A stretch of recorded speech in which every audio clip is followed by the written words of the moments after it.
बिस्मिल्लाहिर्रहमानिर्रहीम। अस्सलाम वालेकुम।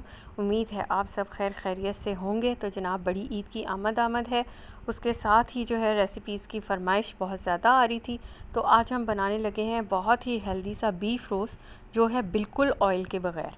तो जनाब इसके लिए हमने ले लिए हैं गोश्त के टुकड़े जिनके साथ चिकनाई ऑलरेडी अटैच्ड है, इसमें कोई एक्स्ट्रा ऑयल नहीं जाएगा। 300 ग्राम का तकरीबन एक पीस है।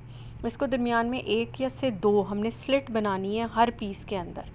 बस इसको थ्रू एंड थ्रू नहीं करना, सिर्फ स्लिट बना के और इसकी पॉकेट टाइप से आपने बना देनी है। ठीक है, इसमें क्या करेंगे ये मैं आपको आगे चल के बताऊँगी। तो इसी तरह सारे गोश्त के पीसेस जो हैं वो आपने रेडी कर लेने हैं। तो ये देखिए जनाब सारी चीज़ें जो हैं वो रेडी हो गई हैं।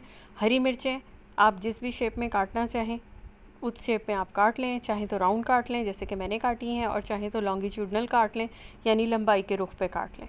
तो जनाब हरी मिर्चें इसी तरह दो मैंने काट ली हैं।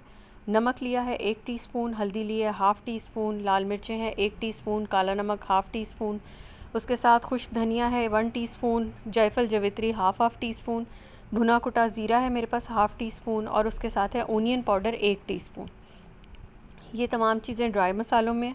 उसके अलावा इसमें जाएगा कचरी पाउडर जो है 1 टेबलस्पून भर के, और उसके साथ जाएगा खुश्क पुदीना जो तकरीबन 1 टेबलस्पून ही है और ये बिल्कुल ड्राई है। तो तमाम मसालों को मिक्स करेंगे और ड्राई फॉर्म में अच्छी तरह हम तमाम गोश्त के टुकड़ों पे लगा देंगे। साथ ही इसमें जो है वो हम ऐड कर देंगे कचरी पाउडर, और उसके साथ ही हम ऐड कर देंगे खुश्क पुदीना। ये भी सब इसमें चला जाएगा। अब अच्छे तरीके से मसल के तमाम मसाला जो है वो इस पे हमने लगा देना है। 2 टेबलस्पून इसमें जाएगा लहसुन अदरक का पेस्ट, और 4 लेमन है यानी हाफ पीसेस, 2 लेमन है बड़े वाले, वो हम सारे इसमें जो है वो स्क्वीज़ कर देंगे। तो लेमन और उसके साथ इन तमाम पेस्ट को हमने ड्राई इसी तरह पूरे पहले गोश्त के टुकड़ों पे अच्छी तरह अंदर तक तमाम स्लिट्स में ऊपर नीचे करके अच्छे तरीके से मसाज करते हुए तमाम गोश्त पे लगा देना है। एक दफ़ा गोश्त अच्छी तरह रेडी हो जाए तो 4 टेबलस्पून दही इसमें अब ऐड करेंगे, और उसके साथ ही इसको एक दफ़ा दोबारा से जो है वो मिक्स करेंगे। हमारी मैरिनेशन तकरीबन कंप्लीट हो चुकी हुई है। इसमें पुदीने के पत्ते चले जाएंगे, एक दफ़ा अच्छे से मिक्स करेंगे और बस उसके बाद हम इसको ढक के रख देंगे ओवरनाइट के लिए। कचरी हमने लगा दी हुई है जिसकी वजह से गोश्त इंतहाई जूसी और टेंडर जो है वो बनेगा। इसमें कोई ऑयल यूज़ नहीं होगा, इसलिए इंतहाई हेल्दी है। अब एक नया काम करेंगे वो ये कि तमाम स्लिट्स में हम हरी मिर्चें भर देंगे। चूँकि स्पाइसेस हमने बहुत ज़्यादा नहीं डाले गोश्त के लिहाज से, तो जब हरी मिर्च का टेस्ट इसके अंदर पकते हुए आएगा तो ये एक बहुत ही नेक्स्ट लेवल का जो है वो आपको टेस्ट मिलेगा इसमें।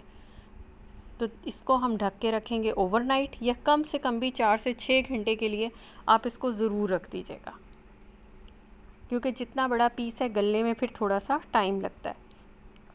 अब आप एक एल्युमिनियम फॉयल ले लें और उसको किसी डोंगे में अच्छे तरीके से इसको सेट कर लें। पीस आप अपने लिहाज से लें, चाहें तो अलग अलग पीसेस को तमाम जो है वो सेट कर लें, और चाहें तो मेरी तरह इसी तरह एक जगह पे आप सारे पीसेस रख लीजिए। तो हम सारे पीसेस जो हैं वो इस फॉइल पे जो है वो शिफ्ट करेंगे।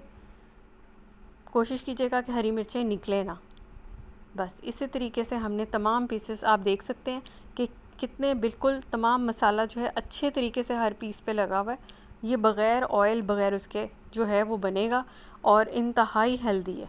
आप इसको जो है किसी भी चीज़ के साथ जो है वो आप इसको सर्व कर सकते हैं। जो बचा हुआ मसाला है उसको ज़ाया बिल्कुल नहीं करना, और तमाम मसाले को इसके साथ ही अंदर ट्रांसफ़र कर देना है। अब इसका एक पैकेट बनाएंगे। 2 मेथड हैं इसके, या तो आप इसको ड्राई रोस्ट बिल्कुल कर दें कि इसको सिर्फ पतीली में रखना है अपने स्टेनर के ऊपर बग़ैर पानी डाल के, और उसमें तकरीबन पतीली मोटे पेंदे की होनी चाहिए, और तकरीबन इसमें जो है वो आपको 90 से मिनट से 120 मिनट लगेंगे, यानी पौने 2 घंटे 1.5 घंटा जो है वो लगेगा। इसके नीचे आपने किसी भी वुडन स्टिक से या दिया स्लाई से नीचे आपने इसके सुराख कर देने 4-5।